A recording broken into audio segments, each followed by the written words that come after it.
کہتے ہیں کہ ایک 10-11 سالہ بچہ اگر نماز پڑھ رہا ہے تو بعض لوگ آ کے اس کو ہٹا کے سائیڈ میں کر دیتے ہیں اور خود نماز پڑھنا شروع کر دیتے ہیں. کیا حکم شرع ہوگا؟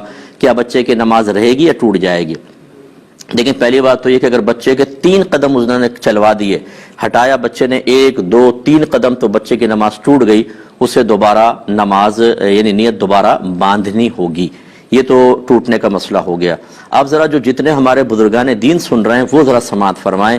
مسئلے ہمیں بالکل پتہ نہیں ہوتے، دین کی ABC ہم نے سیکھی نہیں ہوتی، لیکن یہ 45 سال سے نماز پڑھ رہے ہیں، ان کے سفید داڑھی ہے، یہ صاحب جو ہیں مسجد کے انتظامات میں حصہ لیتے ہیں، تو سب سے بڑے مسجد کے مفتی یہی ہیں.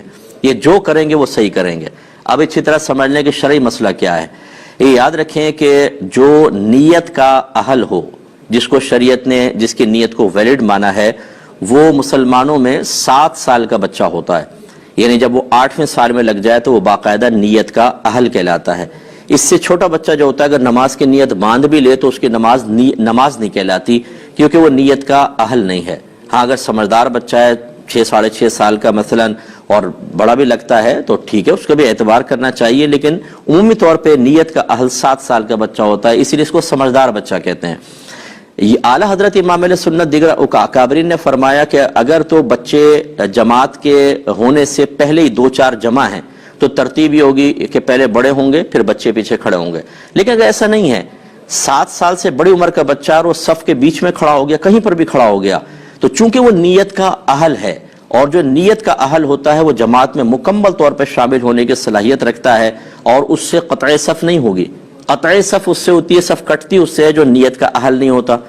تو اتنا چھوٹا بچہ اگر شامل ہوتا تو اس کو پیچھے کر سکتے تھے، لیکن جو 7 سال کا بچہ ہے وہ تو نیت کا اہل ہے، جہاں چاہے کھڑا ہو جائے.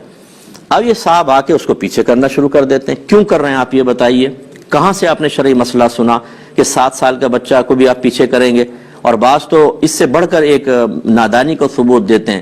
بچوں کہتے ہیں بیٹا صف کے کونے میں چلے جاؤ. کیوں چلے جائیں؟ اگر وہ صف پہ کھڑے ہونے کے قابل نہیں ہے تو کونے میں بھی صف ہے، وہاں کیوں بھیج رہے ہیں آپ؟ لیکن کچھ پتہ نہیں ہے دین کا، کچھ پتہ نہیں ہے کہ کیا ہے مسئلہ، وہاں چلے جائیں.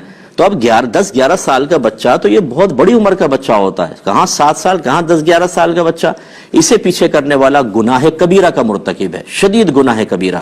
اس لیے کہ نبی کریم صلی اللہ علیہ وسلم نے نمازی کے آگے سے گزرنا منع کیا اور فرمایا کہ گزرنے والا جانتا کہ میرے اس گزرنے میں کیا گناہ ہے تو وہ اس قدم کو اٹھانے سے جو اس نے نمازی کے آگے سے گزرنے کے لیے اٹھایا، وہاں پر 40 سال تک کھڑے رہنا پسند کر لیتا، لیکن گناہ نہ کرتا. جہاں قدم اٹھانا سامنے سے نکلنا گناہ ہو، وہاں آپ یہ کندھے سے پکڑا، آپ نے یہ دھکیل دیا اس کو پیچھے اور خود آ کے کھڑے ہو گئے.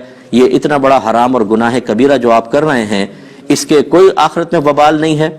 لیکن چونکہ آپ کی داڑھی ہے، چونکہ آپ 45 سال سے نمازیں پڑھ رہے ہیں، کیونکہ آپ کے بال سفید ہو گئے ہیں، اس لیے جو چاہے کریں. تو اس لیے جو ہمارے ایسے بزرگ سن رہے ہیں، کوئی میرا خدا نہ خواستہ کسی کی تحقیر کرنا مقصود نہیں ہے، لیکن جو جہالت کا مظاہرہ کرے گا اس کو عزت دینے کا بھی شریعت نے حکم نہیں دیا ہے. ایسے لوگوں کو خدا کا خوف کرنا چاہیے. اور بچے ویسے ہی ہمارے مسجدوں میں نہیں آتے، یہ اس قسم کے لوگ جو ڈانٹ ڈپٹ کے ادھر جاؤ، کونے میں جاؤ، کیوں بیچ میں کھڑے ہوئے، پیچھے دھکا دے رہے ہیں، بچے مایوس ہو کے چلے جاتے ہیں. اس سے بہتر ہے کہ آپ مسجد میں نہ آئیں، کیونکہ آپ کو پتہ ہی نہیں کہ کیا کرنا ہے کیا نہیں کرنا، آپ الٹا گناہگار ہوں گے. آخری وقت اپنا وہاں پہ اپنے گھر پہ اللہ اللہ کریں، یہ زیادہ بہتر ہے آپ کے لیے. چہ جائے کہ آپ بغیر علم کے مسجد میں آ کے فتنہ فساد کریں. بعض اوقات بچے اتنا شور نہیں کرتے جتنے اس قسم کے لوگ شور مچاتے ہیں. اتنا شور ہوتا ہے، چیخ چیخ کے بچوں کو کہہ رہے ہوتے ہیں. بھائی اگر وہ بچے شور مچا رہے ہیں مسجد میں، غلط کر رہے ہیں، لیکن آپ جو ڈبل شور مچا رہے ہیں وہ تو خلاصے کلام یہ ہے کہ برا نہ مانیں. ہمارے الفاظ بعض اوقات آپ کو سخت محسوس ہوں گے، لیکن اگر نبی کریم صلی اللہ علیہ وسلم ایسی چیز ملاحظہ فرماتے تو آپ اسی طرح جلال میں تشریف لاتے ہیں. اصل میں ہم نے تو پڑھی نہیں حدیثیں، سرکار کی رحمت کے واقعات تو پڑھے ہیں، ذرا جلال کی بھی پڑھ لیں کہ نافرمانی رب پہ سرکار صلی اللہ علیہ وسلم کس طرح جلال میں تشریف لاتے تھے. یہ اس وجہ سے ہماری مسجدوں کا بیڑا غرق ہو چکا ہے. جو لوگ صاحب علم نہیں ہیں وہ ایسے بھی آپ کو ملیں گے کہ اگر کوئی عالم سمجھانے لگے گا وہ اس کے خلاف ہو جائیں گے. نہیں، ہم جو کر رہے ہیں وہ صحیح کر رہے ہیں، آپ غلط کہہ رہے ہیں.